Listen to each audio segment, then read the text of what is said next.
Tara, samahan niyo ako, pasyalan natin ang model unit ng Jasmine. Ito po ay pinakamurang single attached na located sa Langkaan 1, Dasmariñas City, Cavite. Samahan niyo ako, papakita ko sa inyo kung ano ang itsura once na i-turn over sa inyo ang unit na ito. So nakita niyo yan? Yung flooring niya ganito pa. So napaka bare pa lang niya. Bare unit ang ita-transfer sa inyo. So kayo na po bahala mag-tiles, maglagay ng tiles sa bawat sulok ng inyong bahay.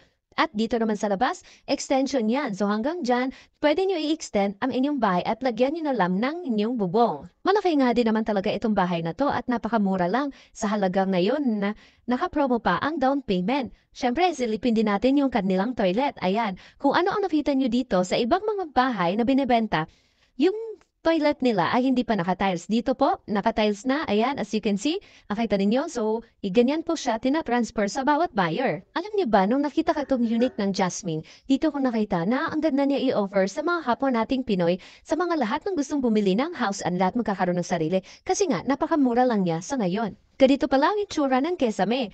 Pag na-turn over sa inyo, so kayo na po bahala ang gumawa kung ano ang i-design nyo sa Kesame ninyo. At ganito din sa hagdanan. Yung ibang buyer po, ang ginagawa nila, pinapalitan nila yan. Ginagawa nilang glass. Kasi depende nga, sabi ko nga sa inyo, once na turnover yan, lahat ng nasa loob ng bahay na gusto nyong galawin ay pwede nyong galawin. Depende sa gusto nyong design.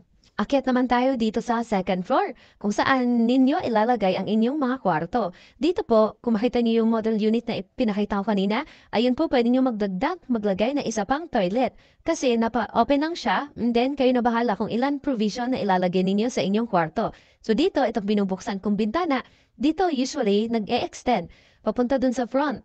At doon nilalagay yung isa pang kwarto nila na master's bedroom. Kung mag-i-extend pala kayo dito, walang problema, okay na okay. As long as cover ninyo yung area kung saan kasama siya sa binayaran ninyo dito sa lot. So sa lahat po ng gusto magkita itong model unit na to, i-message nyo lang po ako at schedule po tayo ng tripping para makita ninyo ang actual unit ng Jasmine. Pinakamurang single attached. Saan po yan? Barangay Langkaan, Dasmariñas, Cavite. Meron din po tayo sa Batangas, sa Rizal at sa Porac, Pampanga. Ano pa hintayin nyo? PM nyo na ako.